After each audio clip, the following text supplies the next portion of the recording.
Cougar Sports Saturday. It's complete. Another touchdown! Cougar Sports Saturday.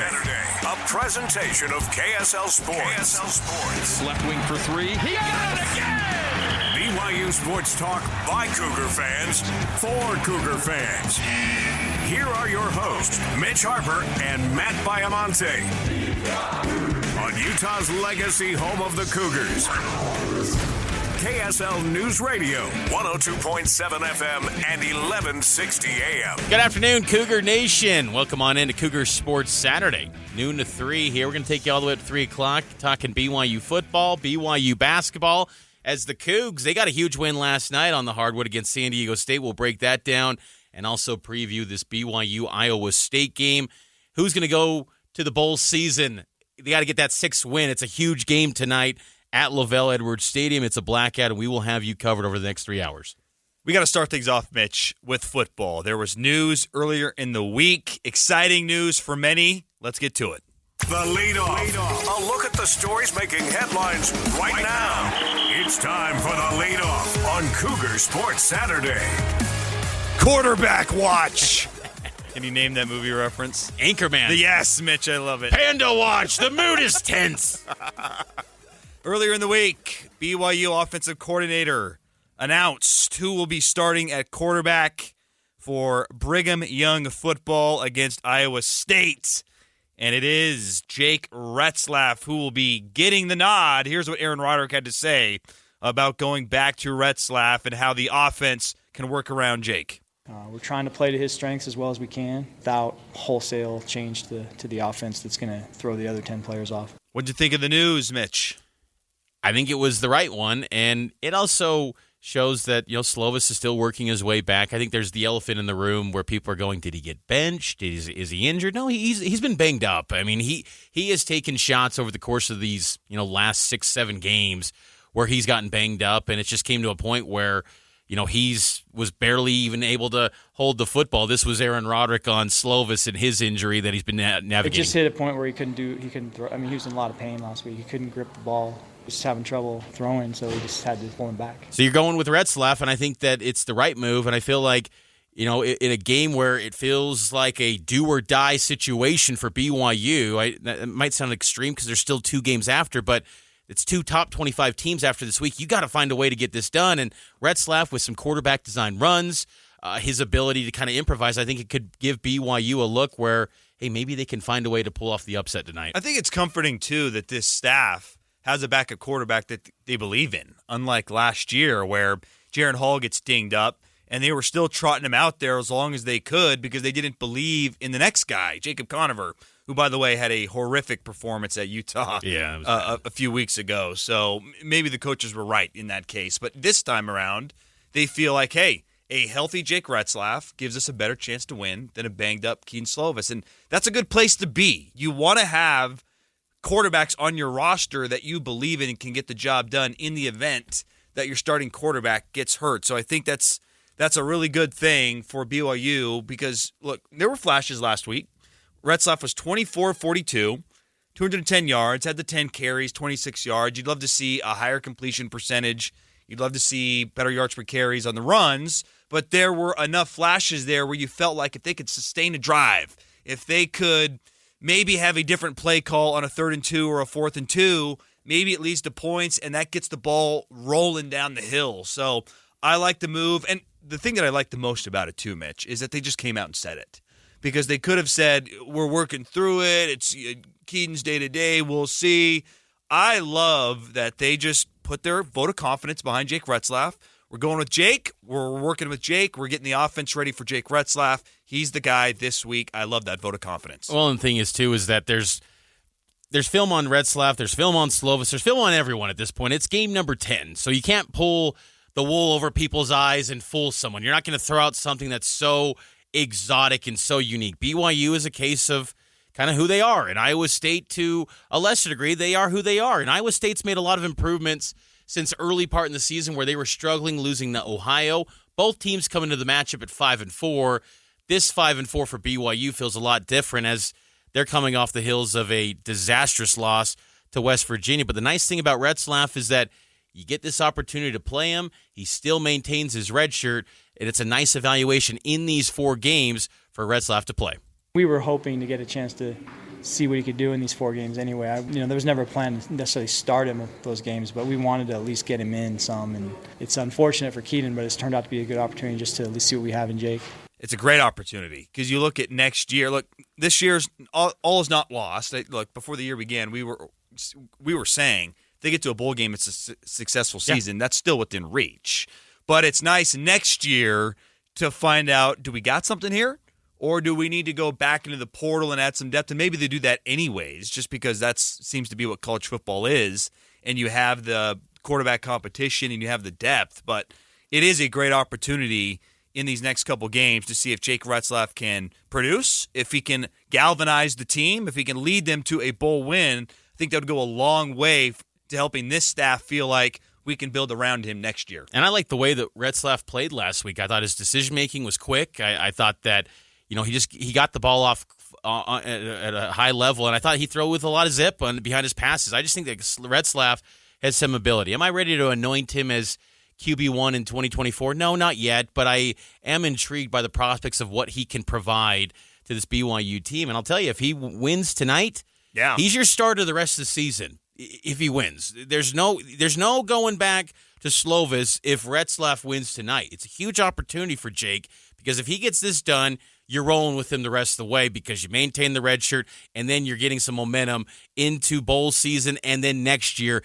he would be your guy. And you'd say to Keaton, okay, we appreciate the efforts. We're going to do everything for you to get you ready for the NFL, give you the top trainers, give you the great evaluations to scouts and whatever they need to hear to get you drafted, but we're moving forward. And I think that's okay. I mean, because honestly, Slovis in this offense with a poor offensive line that they have, and BYU's offensive line was taken to task this week by coaches, by media, as they should. They were terrible last week against West Virginia. Keaton Slovis is not going to thrive with that offensive line. Retzlaff could because he can run.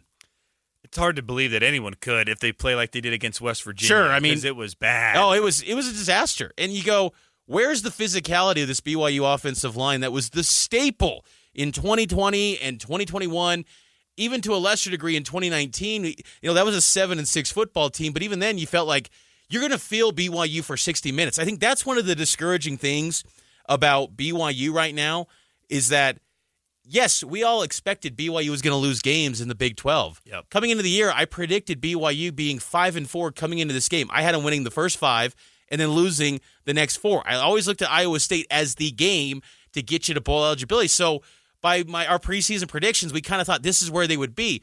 But I never expected that you would have 2-3 games where you just get outclassed and you don't even put a dent or a threat into an opponent where they are just manhandling you in the trenches. I thought BYU would be the type of team where you are going to feel them for 60 minutes, and yeah, you might have won, but man, it was a dogfight to get that win over BYU. That hasn't been the case. I mean, West Virginia, they get the opening coin toss. They elect to receive and say, we're going to run it down your throat. You're going to do nothing about it, and you're going to have to watch it and endure the suffering every single drive. And they did it. And, that's where I want to see some pride show up from BYU this week because it was lacking last week in Morgantown. We expected losses. That was a no-brainer. I don't think anyone expected this offense to be one of the worst in the country. No. To have an offensive line that has recruiting talent that's not producing, and to have just mistakes week after week that shouldn't be happening. And the offensive line play really, it reared its ugly head against West Virginia.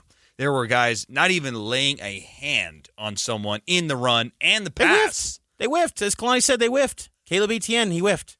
And with not having Paul Miley, I mean, even Connor Pay, he whiffed. Kingsley's had some struggles. This team, they've got what I feel are NFL linemen. That's what's crazy. I get at least 2 to me. I feel like Kingsley, Connor Pay, NFL guys. I think Waylon Lapwal could evolve into an NFL player. He's only a sophomore. I thought he was probably the best old lineman last week, and that's a low bar. But I feel like the offensive line's got to show up, and I'm curious to see, how much of a beating they took to where they go, okay, we got to show some pride. We got to finish this thing out right. And, get some pride restored back to that BYU offensive line. It was last year, Matt. Last year, Aaron Roderick tells the media that is a Big 12 ready unit, offensive line. Same coach, same personnel pretty much, with the exception of Lapuaho. They're not Big 12 ready. That's maybe the worst unit. I'm stunned to say that because I believed that they were going to be really good. Now, I was listening back this week to some of our preseason predictions. We did say we had a conversation where like, let's see them live up to the hype. Because there were times last year where they didn't live up to the hype. Totally. Oregon, they got outclassed. So they've showed us signs in like last year, but it's been amplified because now it's week after week, these tough teams in the Big 12 in the trenches, it's just a battle. And for BYU to not perform well, where you felt like that was BYU's DNA, was physical football in the trenches, and for that to not play out, that's frustrating. I want to see them bounce back tonight against an Iowa State team that embodies physicality. Yeah, they have a phenomenal defense. Let's take a break here. Let's break down this game, talk about Iowa State and what maybe BYU can do to overcome what has become a really good defense for the Cyclones. We're taking the break here. Cougar Sports Saturday from noon to 3, and then we'll be back tonight at 6 for extended pregame, getting you ready for BYU and Iowa State. Taking the break. We'll keep talking football on the other side.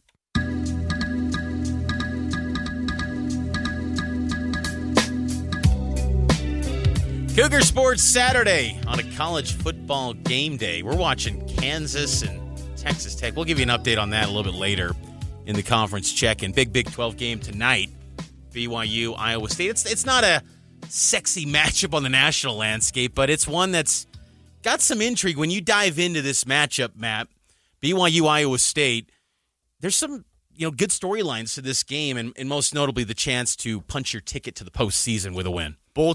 Whoever wins this game is going to a bowl. That's significant on multiple fronts. First, for BYU, I don't think it can be understated how important it is to get to 6 wins, just because you get the extra bowl prep, you get another opportunity to play, and none of the people that you are redshirting, you can play in that bowl game and it doesn't affect you. So it's another opportunity to get a JoJo Phillips a look, to get Jake Retzlaff maybe another game, or there's a lot of underclassmen that I think they'd like to play, and it's a lot easier to play them in a bowl game. And let's not forget last year too, there were some guys who left the program, there were some guys who left, so like that is a big deal. And then I think also from a recruiting perspective, you're in the Big 12, you have that ammunition now going in people's rooms saying we're playing Power 5 football. It's a little easier to sell the program and the future of the program if in your first year in the Big 12 you get to a bowl game. Hey, we beat Texas Tech. We beat Cincinnati. We beat Iowa State, if that ends up happening tonight. We're on the rise. Come join us and let's become a top shelf program in the Big 12. It's much easier to sell that with a win tonight because then you're bowl eligible. And then from Iowa State's side of things, are they having maybe one of the best years in the Big 12, considering how tumultuous their offseason was? I don't think there were a lot of people, myself included, Mitch, who thought that they would be a bowl-eligible team. I thought they could be one of the worst teams in the Big 12, which with the betting scandal and players missing, how could they galvanize it? Well, guess what? Matt Campbell's a pretty dang good coach. He rallied the troops. Defensively, they're outstanding. They've got a good young quarterback. They've exceeded expectations. So for them to get to a bowl game with everything that happened this year and to rise above that, and they're so young, they're playing 23 underclassmen, there's a lot of interesting storylines about who can get to 6 wins. It's the youngest football team in the Big 12, Iowa State, and the fact that they might be knocking on the door of going to a bowl game, that speaks to they might be building something kind of like they had with Brock Purdy, Breece Hall. Yep. They're starting to build something pretty special with Iowa State, because I'm with you. I thought after they lost Hunter Deckers, who I tabbed in the preseason as the third best quarterback BYU was going to face this year, I thought, okay, Iowa State's can just go back to the bottom of the barrel in the Big 12 because that's what they were last year. They only won 4 games last season, and they were pretty much only 1 win in Big 12 play. And I just thought that's going to be the same again for them after the gambling scandal, because they lost stars, Hunter Deckers, Jarrell Brock at running back, all gone, and it's been okay. Redshirt freshman Rocco back for Iowa State. He's a good quarterback. He's prone to sometimes make mistakes, but pretty good passer, and BYU will have their hands full. But I think what's most notable about Iowa State, it's the best secondary that BYU will have faced since the Kansas game, I think in Week 4. This Iowa State secondary is really good, led by TJ Tampa, a cornerback. for Iowa State, and they've got some questions at safety. Jeremiah Cooper, he's a little bit banged up. We'll find out more from the Iowa State insider that's going to join us next to kind of get insight of what's his status, but it's a really good secondary. So Jake Retzlaff, if he's going to have success through the air, it'll be noteworthy because it's one of the best secondaries BYU will have faced this year. Here's what Cyclone head coach Matt Campbell had to say about making the trip to Provo and playing BYU. Yeah, I don't know if it's extra motivation. I just think it's a reality of, this team's undefeated at home this year. You know how special this place is to play and what they've made it over the history of the last 30 to 40 years. And, the honor for me growing up as a kid, I remember watching the ESPN games at night, and you'd watch Lavelle Edwards and you'd watch this BYU team, and you were just in awe of how they operated and the precision and detail. And, I've got the utmost respect for their head football coach right now. I said if I had my sons, I'd be honored for them to play for him. And, just a lot of respect for what this program's about. We know we'll get their best shot in how they play the game, and it's going to be a great opportunity, but a great challenge for this team. What cool commentary from Matt Campbell, one of the best head coaches, I think, in the Big 12 and maybe to a lesser extent college football. I mean, there was a stretch there where he was every coaching search. Matt Campbell, he's going to leave Iowa State. I like that he just said, I'm going to stay at Iowa State and build something, and they should almost erect a statue at Iowa State for him because you look at the history of Iowa State football, there's not much to write home about, and he's built a successful program. Cool commentary there from Campbell about having that respect for Kalani and BYU football history. We'll take the break. News, traffic, and weather coming your way, and then we'll keep talking BYU Iowa State on the other side.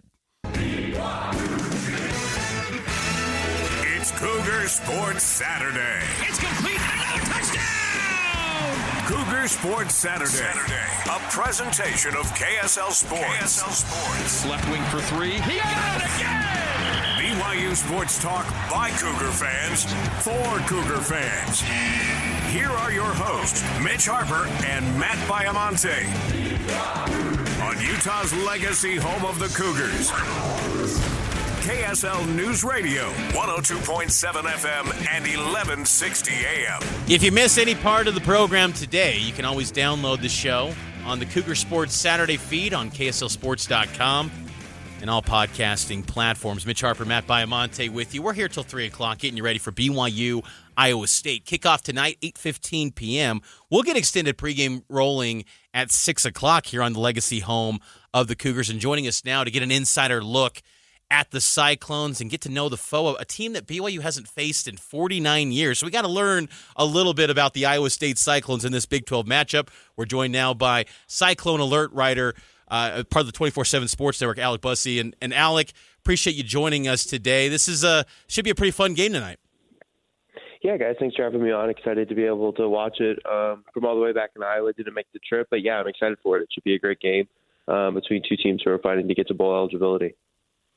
Iowa State, the offseason was not ideal, to put it kindly, and yet they have put together a really nice season this year. How do you think this program was able to overcome some of those storylines in the offseason and I think surprised a lot of folks in the Big 12?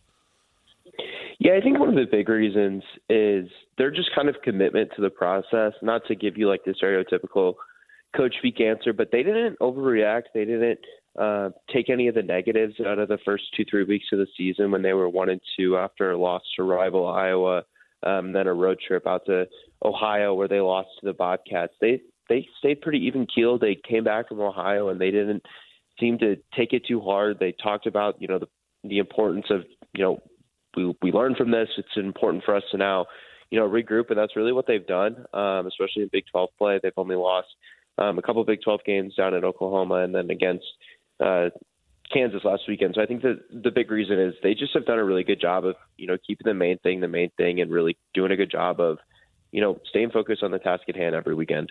Alec Busse from CycloneAlert.com, part of the 24/7 Sports Network, joining us now to preview BYU Iowa State. Alec, kind of want to get a game day look at maybe some of the personnel for Iowa State, players like Jeremiah Cooper, guys that have been banged up. What's the status of those guys heading into this matchup tonight? Yeah, no official word for Jeremiah Cooper and what his availability on tonight could be, but I will say Matt Campbell was pretty confident. It sounded like on Tuesday when he met with the press that Cooper would have an opportunity to play. he's been dealing with a little bit of a lower leg injury, it sounds like. Like I said, they were pretty confident that he would have an opportunity to play this weekend. He sounded like he just missed playing last weekend against Kansas. So I think Jeremiah Cooper has a good opportunity to be out on the field. And like you said, he's a big playmaker. He has 5 interceptions on the season, which is tied for second nationally. Do you think this is the best secondary in the Big 12 that Iowa State has? It's certainly up there. TJ Tampa's a really good player. He's likely a day 2 NFL draft pick. Malik Verdon is a really good safety next to Cooper as well. And then Bo Frailer is someone that Matt Campbell has kind of called the anchor of the defense. And I think that that's obviously a really redeeming compliment to get from your head coach if you're a player. So it's definitely one of the better secondaries in the Big 12 for sure. The Cyclones are a young team, 23 underclassmen who have played in every game this season. Who are a couple guys of those 23 that have surprised you and are making a case to be household names for Iowa State in the future? I think one name in specific is probably quarterback Rocco Becht. He didn't play much at all last season. I think just one game, last game of the regular season down at TCU, and probably wasn't really anticipating being the starting quarterback as you entered spring practices. Because Hunter Deckers was returning, but then Hunter Deckers is involved in a gambling investigation, so that obviously kind of wipes him out for this season. And Deckers is still on campus. He's still an Iowa State student, but he's obviously no longer with the football program. So you kind of consider that. Becht has been pretty good for the most part this season, good decision maker. He's been accurate for most of the season as well. He struggled a little bit in the last couple of weeks. He's thrown 2 or 3 pick sixes this season as well, but he's generally been pretty good for Iowa State this year. I think he's someone that they like a lot at quarterback. On the defensive side, Caleb Bacon is a former walk-on at linebacker. He's really impressed them this season, and so is true freshman linebacker Jack Sadowski. He started every game for Iowa State right in the middle. Alec, how big of a storyline has the late-night kick been for Iowa State? I got to imagine this 9:15 body clock kick time is probably the latest maybe ever in Iowa State history. Has that been a big storyline leading up to this matchup? It's a really good question. On Tuesday when we had our weekly press conference with Matt Campbell, he was asked about it a couple times. He kind of shoved it under the rug. I don't know if that's just coach speak acting like it doesn't really matter. I think one of the phrases he used was, I think back to being 18 to 22 years old when it gets to 8 o'clock, 9 o'clock, that was prime time. So I don't know if good point. Matt Campbell's body clock is a little bit different than mine might be right now because I get pretty tired around 10 o'clock at night.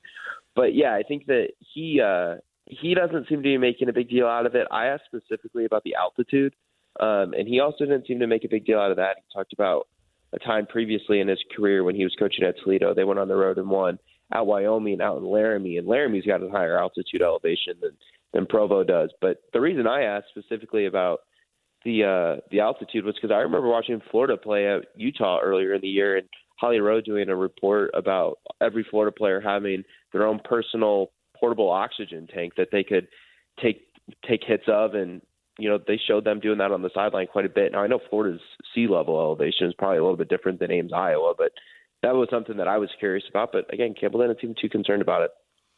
Wide receiver Jalen Noel, he's become quite the weapon for Iowa State. He's a dynamic kick returner, punt returner, receiver. Where do you think he ranks up there in terms of just dynamic weapons in the Big 12?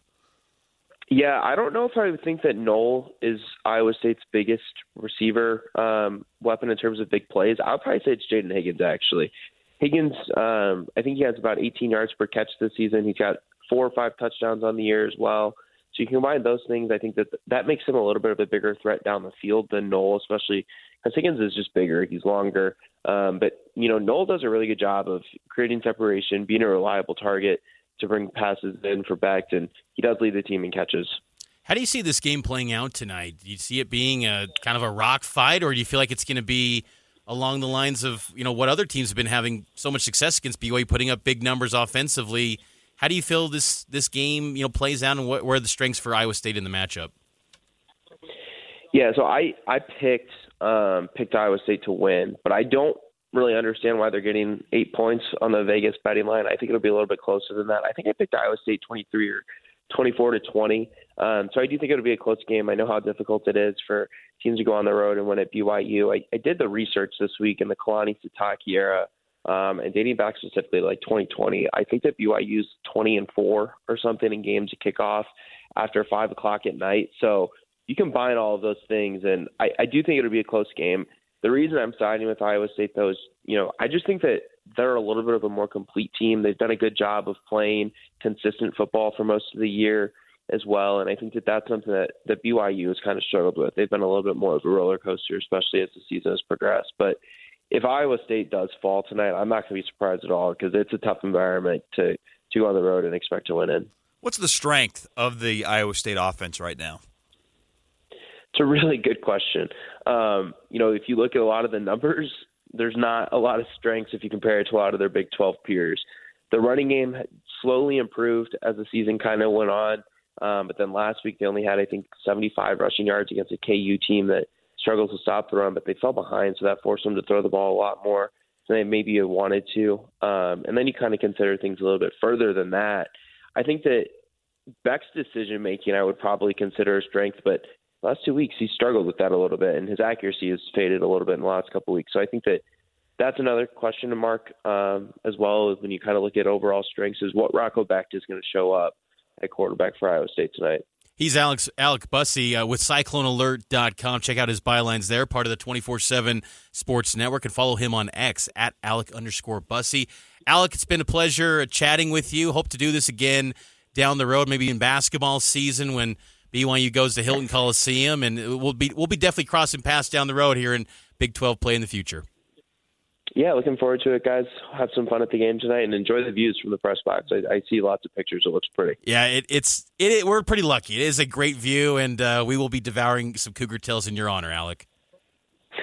Sounds great, guys. Have a good one. Thanks again, Alec. That's Alec Busse here on Cougar Sports Saturday on KSL News Radio. Taking a break, we'll do a conference check and get you up to speed on this entertaining Texas Tech-Kansas game and what else is happening around the Big 12 Conference today. It's Cougar Sports Saturday, powered by KSL Sports.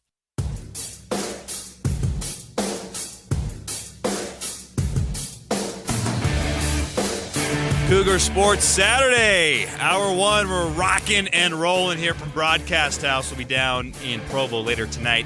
Extended pregame. We'll get you started at 6 p.m. here on KSL News Radio before we hand it over to Greg Wrubell and the BYU Sports Network for pregame here on KSL News Radio. Right now, though, Mitch, let's do what we do every single week now that we're a part of the Big 12. Conference check-in, powered by Central Bank. Everything happening in the Big 12 this week. That's right. It's always sponsored by Central Bank. We've teased it. Kansas, nationally ranked Kansas, number 16 in the country, taking on Texas Tech at the moment, and it's coming down to the wire. Texas Tech up 13-10 on nationally ranked Kansas in Lawrence. 2:33 to go. It should be noted that Kansas is down to their third-string quarterback. Jalen Daniels, the quarterback that BYU faced. I can't believe that that was the last time he played. He's still out, not suited up. He's in street clothes. Jason Bean, the backup, he goes down with a knee injury in the second quarter. He goes into the tent, comes back for one play. What do you do when a quarterback bangs up his knee? Quarterback design run, baby. He then gets injured, and he's out for the remainder of the game. So they've got a true freshman quarterback in the game, the third-string QB, and they're trying to find a way to break through and get this win because they're still in the Big 12 championship race. Texas Tech, too, it should be noted, they're 4-5. Need to get to bowl eligibility with 6 wins. They're a different team with Barron Morton. So BYU got a little bit of a break avoiding Barron Morton, but coming down to the wire in Lawrence. We'll see if Ballard, Jayhawks have the ball. There's 2:24 left. Let's see if this freshman can, for lack of a better phrase, one of our favorite sports phrases of all time. You know where I'm going here. Grow up before our eyes. Well said. We'll see. I'm subscribed to ESPN Plus, and I feel like the only reason why I subscribe to ESPN Plus, honestly, is just to watch Baylor football. They're on every single week on ESPN Plus. They're coming up at the top of the hour. Baylor at number 25, Kansas State, 1 p.m. Kansas State should roll in that game. Here's an interesting one. Number 15, Oklahoma State, off that huge win in Bedlam at UCF, ESPN 130. Any chance you think Oklahoma State gets upset by the Knights? They gave Oklahoma a scare. No. I like Oklahoma State. Here's the thing, man. They have a prolific running back, probably the best in the country right now. It's hard to believe that he didn't start the season. And it's hard to believe, too, Ollie Gordon II His second scholarship offer, who was it? BYU. And he had BYU in like his final 3, I believe. And BYU just couldn't get him. Wow. Yeah. Ollie Gordon was a BYU recruit. Nate Slack probably remembers that. I don't think he'd be doing this at BYU behind this. He probably made a line. good decision. But that dude's a freak. I think he should be the Heisman winner. He has been outstanding. He's changed their team. And here's the thing. You know what always works, regardless of home, away, snow or sleet, rain or snow? A good run game. Yep, Iowa true. State has a great run game right now. They're going to go down to UCF and get a W. Do you think West Virginia follows up that dominant performance over BYU? Does it travel to Norman? No. West Virginia at number 17, Oklahoma, 5 p.m. on Fox. Not so fast, my friend Mitch. I don't think so. Look, West Virginia, great win, tip of the cap. They played great football. What we saw last week in Morgantown, that is not indicative of who West Virginia is this season. I like Oklahoma to win. I like Oklahoma to come in maybe on the fringe of 15 next week when they come to Provo. Am I being nitpicky, but didn't it feel like Garrett Green was just very inaccurate? Like, they could have been worse. Totally. Like, West Virginia left points on the board because Garrett Green was an inaccurate quarterback. After that, Cincy and Houston, don't care. Let's move on. Texas and TCU. Do you think there's any chance the Horned Frogs put a stinger in the Longhorns?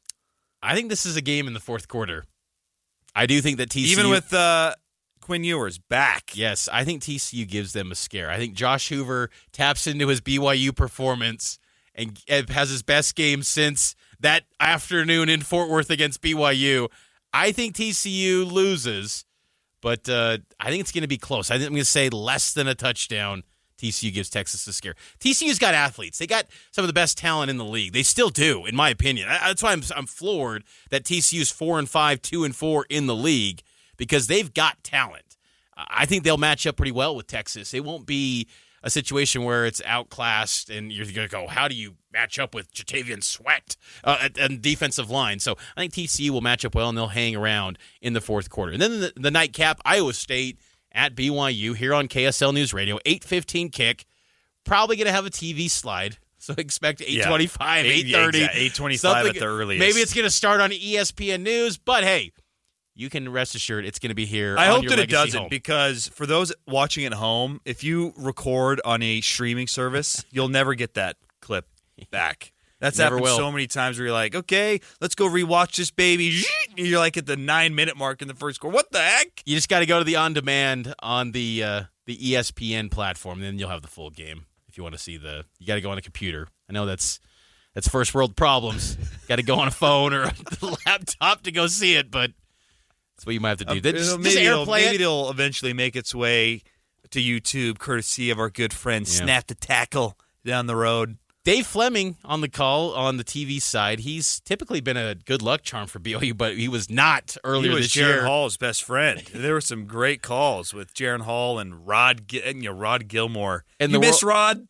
I do. I do miss Rod. I'm actually one of the... You can't say that. Because that man stirred the pot, and he just conjures up a reaction from everyone. That's why I love it. Brock Osweiler's the analyst tonight on the TV call. He's... By the way, if you didn't know, what's your favorite Dave Fleming call? He's 6'8". I'm putting you on the spot because there were some good ones in the past couple years. Was it Powoo down the middle and the Cougars? I honestly don't know. I can't think of a Dave Fleming call. I just know he's been on the mic for many years. I like Dave Fleming's cadence. Yeah, he's good. He's good. He's good on the calls. I think that he'll do a nice job tonight for BYU, Iowa State. Powoo down the... I love that Arizona call. Let's take a break. On the other side, we'll go inside Cougar football with Tyler Batty next here on Cougar Sports Saturday, powered by KSL Sports.